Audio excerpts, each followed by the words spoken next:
जब इतने महापुरुष, इतने बड़े विद्वान अल्बर्ट आइंस्टाइन जब रोता रोता मर सकता है, बुद्धि की कोई कमी नहीं थी बेचारे के पास, तो फिर अपनी बुद्धि पर इतना भरोसा क्यों? बुद्धि के साथ विवेक जरूरी है। वस्तुम विवेक। विवेक। ब्रह्मा किसके गुरु, ब्रह्मा किसके भगवान है? उनका वाहन क्या है? सरस्वती का वाहन क्या है? हंस। हंस का काम क्या है? पानी और दूध को अलग अलग कर देना। नीर और क्षीर, शाश्वत नश्वर, सत्य असत्य, धर्म अधर्म, जिसको अलग अलग विभेद करके जान सकें, उसको विवेक कहते हैं। सरस्वती बुद्धि हैं, ब्रह्मा बुद्धि हैं, पर उनका वाहन विवेक है हंस का। बुद्धि जब अकेली होगी तो चारों तरफ हाहाकार मचेगा, पर वही बुद्धि जब हंस की सवारी करेगी विवेक की, तो चारों तरफ आनंद, आह्लाद, शिक्षा और विद्या का प्रकाश होगा। वाहन विवेक का होना चाहिए। केवल so called intellects, so called बुद्धिजीवी। आज बुद्धिजीवियों का एक सम्मेलन है, मैं बहुत डरता हूं कि खतरनाक लोगों का सम्मेलन है। बुद्धिजीवी, जो आदमी बुद्धि पे जीता है वो बड़ा खतरनाक आदमी। वो आपने सुना नहीं होगा, इसलिए आपको बड़ा अजीब लग रहा हो कि आदमी क्या क्या बोले जा रहा है। बुद्धि से ज्यादा खतरनाक इस दुनिया में कुछ नहीं है। अगर विवेक का लगाम नहीं है उस बुद्धि के ऊपर, तो प्रज्ञा का लगाम नहीं है, प्रबोध का लगाम नहीं है। और वो विवेक कहां से आता है? बिनु सतसंग विवेक न होए, बिनु सतसंग विवेक न होए, राम कृपा मेरु सुलभ न सोए, बिनु सत्संग विवेक न होए, बिनु सत्संग विवेक न होए, राम कृपा मेरु सुलभ न सोए।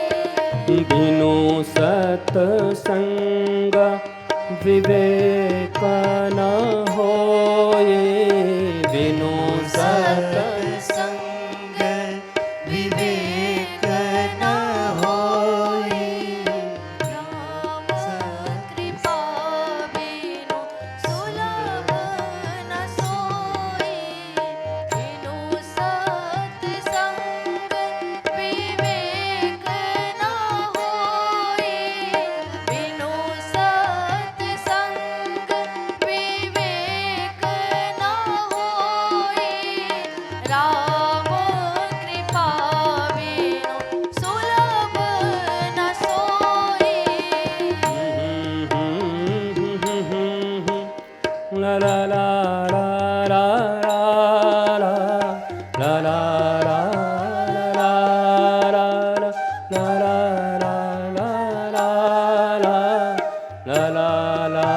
ला ला ला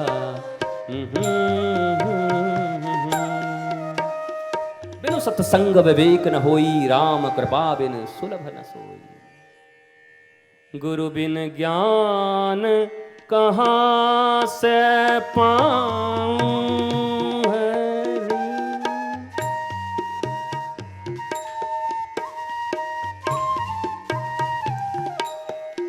हमारे गाने वालों को पता ही नहीं था कि बाबा गाता भी है, फंस गए सब आज। गुरु बिन ज्ञान कहाँ से पाऊं, गुरु बिन। तो बिनु सत्संग विवेक न होई, राम कृपा बिन सुलभ न सोई। सत्संग के बिना विवेक नहीं होता, और विवेक के बिना बुद्धि चारों तरफ हाहाकार मचाएगी। घर में रहो, परिवार में रहो, समाज में रहो, संसार में रहो, चारों तरफ उथल पुथल मचा रहेगा। मन मस्तिष्क कभी स्वस्थ नहीं रहेंगे, कभी आनंद नहीं होगा, बस व्यस्तता होगी चारों तरफ।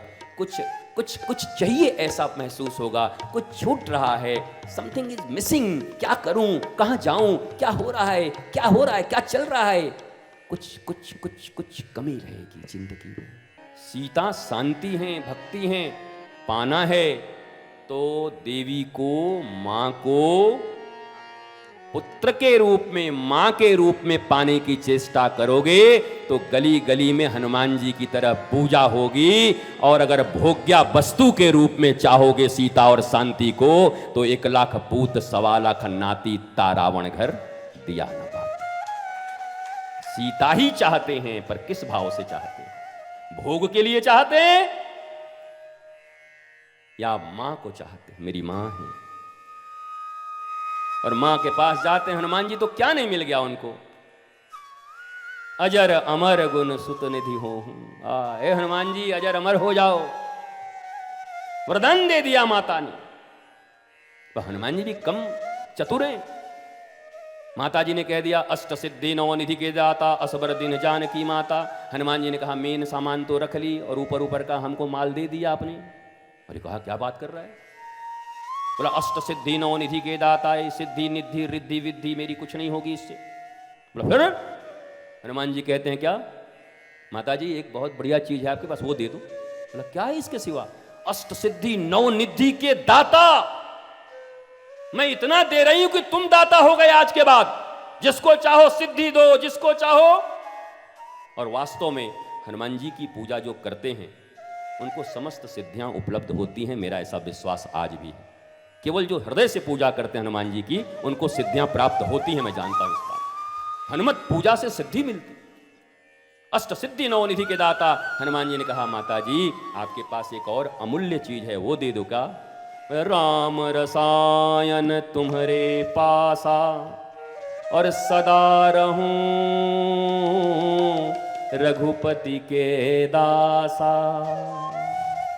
हे मां मुझे रिद्धि सिद्धि निधि नहीं चाहिए, मुझे चाहिए राम रसायन तुम्हारे पासा।